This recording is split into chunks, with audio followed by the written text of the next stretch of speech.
Accursed be that hothead of a Henry, Commander. I'd rather swallow needles than endeavor a constructive discussion with him ever again. You know what he's like on the field.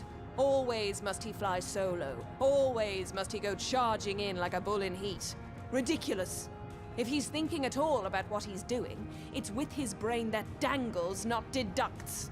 The man's a menace, a danger to himself and others.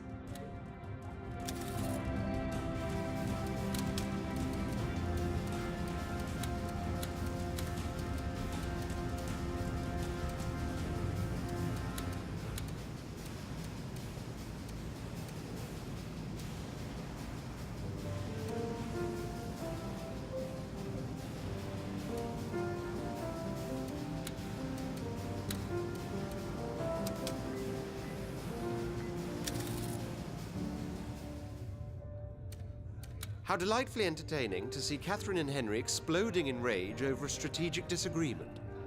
Like children they are, vainly trying to prove to one another they have the better toy. Of course, none of the two realizes they could argue till the dwarves grow tired of gold and never reach the tiniest epiphany. To wage war requires a distinct brand of genius. Where they are found wanting, I am found abounding. Ah, to be in the thick of battle. With you calling the shots, it's a... By all the gods, real or imaginary, devils take my manhood if that Catherine creature isn't a bigger bitch than a mountain-sized mastiff. So what if I wage war by my own rules and care little for her so-called team tactics? That's no reason to question my ability. She's lucky she has tits to prove she's not a man, or I'd have beaten her more savagely than a dwarf is anvil. Besides, what's the use of standing shoulder to shoulder when you know the fella next to you will run once the swords start ringing and the blood begins to flow? Aye, that's what happened the day I lost my arm. I stood my ground, alone. And the rest of the Emperor's generals, they outran their wives and their litter trying to escape. So much for loyalty. So much for duty.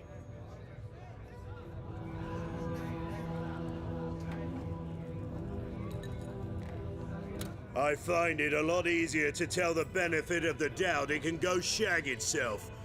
But if you insist, I'll give the others a chance. Though I'm sure they'll prove to be a bigger disappointment than looking for a brothel in an elf town.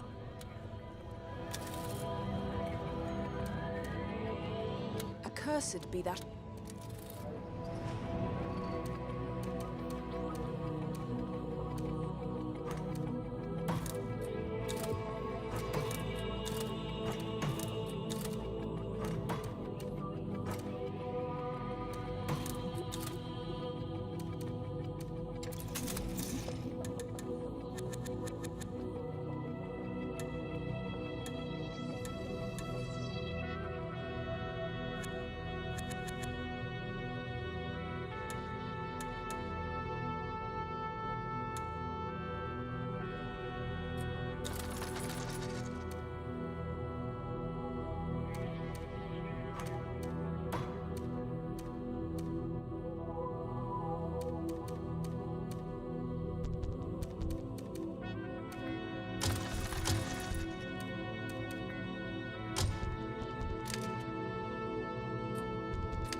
Oh, my head. Feels like there's an imp wedding celebration going on in there and they've just lighted the fireworks. I drank shots and played poker with Henry, Edmund, and Scarlet. Not a dime left in my pockets.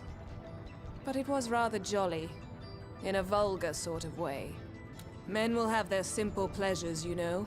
Games of chance, drinking games, etc. All made for a welcome change from Henry's moody ways, though. He was rather cordial, if you can believe it. Thought I'd see Maxos shave his beard first.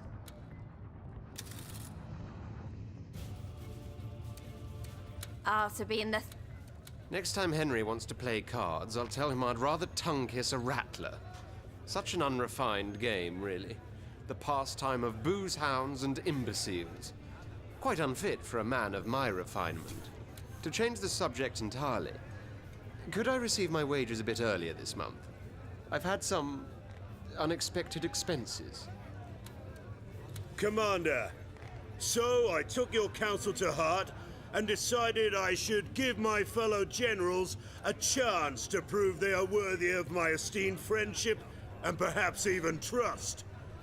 What better test I can put them to, I ask myself, than the holy game of poker? See who's shrewd, behold who bluffs, descry who dares and when. So that's what I did. Rounded them up and played from dusk till dawn. You were right. They're not a bad bunch once you get to know them. Obviously, I left their purses emptier than Yorick's skull, which does do wonders for my temper. Can't rightly say if that endeared me to them, but I'm sure as hell I'd like to see more of them once this month's wages come in. Commander, you know that many of the greatest imp inventors and scientists suffer no end of injuries in the line of duty. New and fickle weapons tend to, well, go boom at inopportune moments. Often, we heal their wounds with magic and replace lost limbs with marvels of engineering. But ever so often, they are beyond repair. In that case, we like to end their suffering by means of Black Rose extract. In the eyes of the law, though, this is murder. So let us scrap that law. Life is a gift of the gods, and so of course is death. It is not up to mortals or undead to tamper with either of them, which is precisely what those impish charlatans are trying to do. Trinculo is quite correct, Commander. That law is woefully outdated and should simply be abolished. Sometimes to kill is the only way to be merciful. No dwarf goes gently into the dark night if he can help it, Commander. We fight against the dying light with every sinew in our bodies, and no needle-wielding quack will ballywell interfere. Only those who clung to every last breath are worthy of the eternal warrior's afterlife. Mr. Shortfuse's proposal is a meritorious one, Commander. Every sun must set, and if the setting is one of suffering, why not speed it along with Black Rose?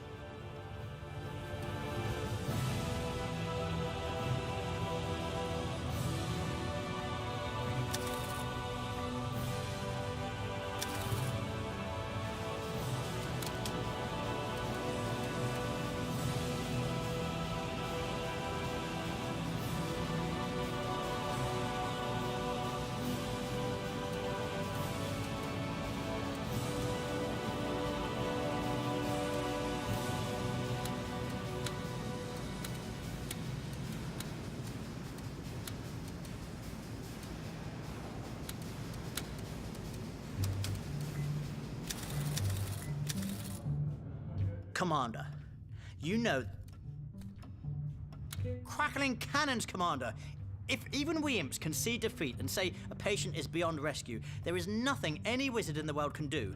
You're condoning suffering for the sake of suffering. Why? Very good. Let nature run its course, Commander, and you can never go amiss. For to refrain from taking any action is the best way of ensuring you're doing nothing to upset the will of the gods. Well done. Life is a battle to the death. And if you don't go out wrestling the Reaper into submission, you might as well snuff it the day you're born. You're just taking away the humane option from medical professionals to provide for a dignified farewell. To deny the inevitable is always folly, Commander. I take it then, Commander, that if you'd find a fish on a world with no seas, you'd happily stand by and see it thrash and turn as it dies a slow death. Such cruelty will now persist in our hospitals, and our doctors will have to look on in horror for fear of being branded a killer should they interfere.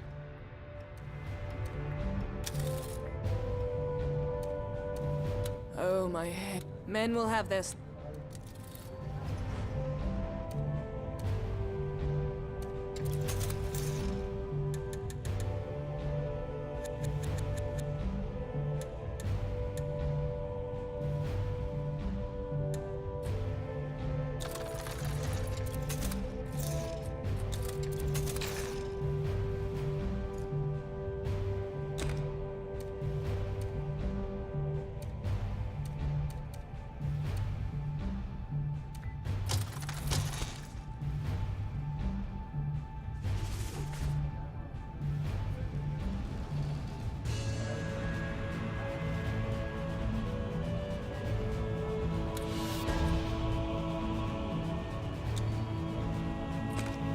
Horror of horrors, Commander. Claudella, our foremost artist, turns out to be a sinner of sapphic sentiments. Such transgression cannot be condoned. The gods will not stand for it. All her works shall be pulled down onto the ground and smashed into the dust. Seven forgive us for having admired her so. Once more, the undead are in an uproar over nothing, Commander. Now they are systematically tearing down the statues of their own foremost artist because she made the posthumous confession of being gay. What on earth moved her to do so, we'll never know, but the results are tragic. Please tell Yorick to calm his kin. A civilized society should not stand for such barbarism, whether the gods approve or not. Commander? What would you inquire of... Remember I mentioned the artist Della Gecko a while ago, Commander? Brilliant. Gay. Well, I have another example. The undead sculptress Claudella, who sadly perished a short while ago because of some strange disease that sometimes plagues her kindred. She was an artist of profound mastery, revered by every single one of the undead, but now that in her last will and testament she revealed to have had a long-standing physical relationship with a woman they always assumed to be her sister, the vermin are systematically destroying all her works. Beautiful bronzes, marvelous marbles, all are falling under the hypocrites' hammers. But you can do something about this, Commander. You can stop this madness. And if you won't, give me the order and I'll bash the skull of each vandal I meet. Couldn't have said it better myself. Cheers, Commander. You're officially a patron of the arts now. I shall raise a toast to you tonight. And in the meantime, try not to succumb to the temptation of yanking away Yorick's lower jaw and throwing it overboard.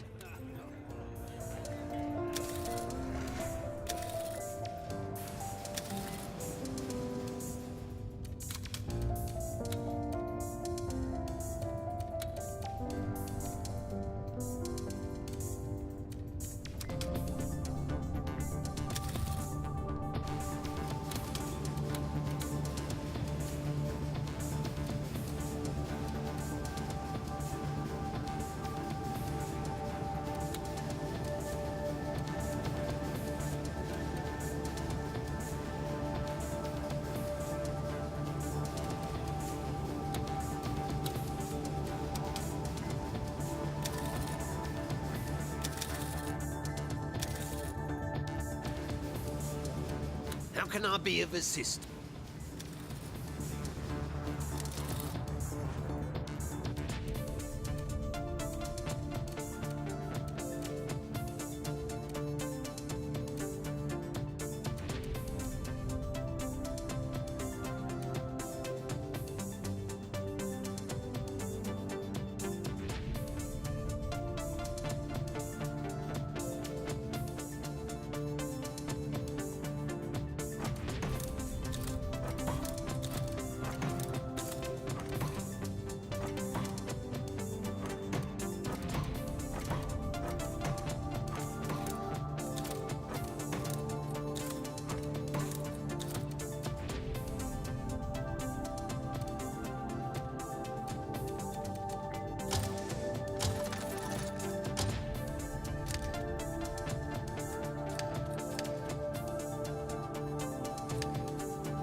on against us.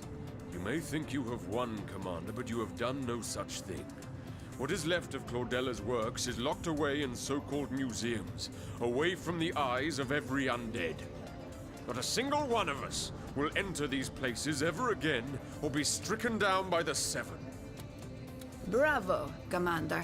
You went out of your way to preserve the legacy of a fine artist, and did so despite the diplomatic ramifications. We lizards commend you.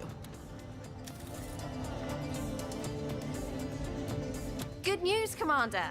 The undead riots have been squelched, and the many artworks of Claudella that escaped their pitiful ire have been placed in various museums where they're guarded round the clock. That'll show those intolerant bastards! This is a great victory for mankind everywhere. A victory of nature over nurture. Of freedom over oppression. The undead need to know one can be gay and held in high regard nonetheless. Let that be the lesson. This whole business was about art, of course, but still. Let that be the lesson.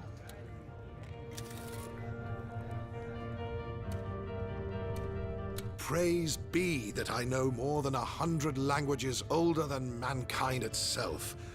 If not, these books would mean very little to me indeed.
And so it came to pass that the Dragon Prince was initiated in the ways of war, and caught the attention of his siblings.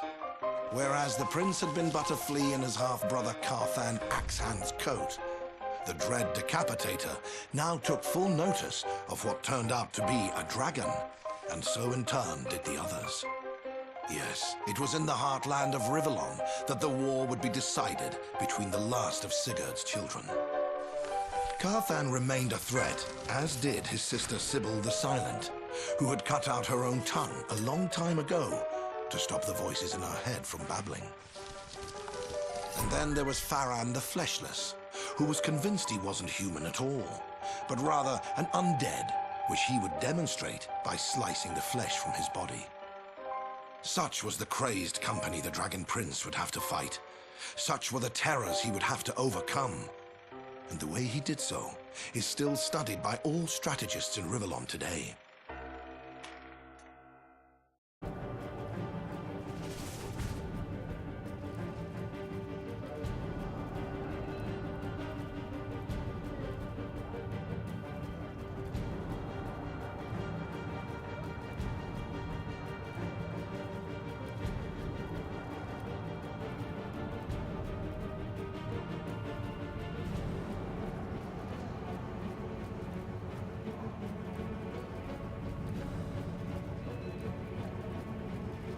I have news for you, Commander. Great, grave, or gratifying, I'll leave its interpretation to you. The fact of the matter is your victories have gone far from unnoticed. That much you knew. But they have also gone a long way toward uniting a shattered realm. It has therefore been announced that you are to marry, for that will bolster the populace's spirit and cement your power as Emperor. Soon the finest princesses in the land will be here, bidding for your hand in marriage. Not as such, no. You don't want to get married. because that would be a bit of an imposition. The decision has been made, you see. Matters such as these, even an emperor has to accept without remonstrance. Still, there are worse things than tying the knot, surely. Very well, Commander. And while you fantasize about pretty princesses, I'll continue my studies. Grumio may find his inspiration in dreams, but I'll stick to books, thank you very much. A wizard likes his nose between the pages, rather than his head in the clouds.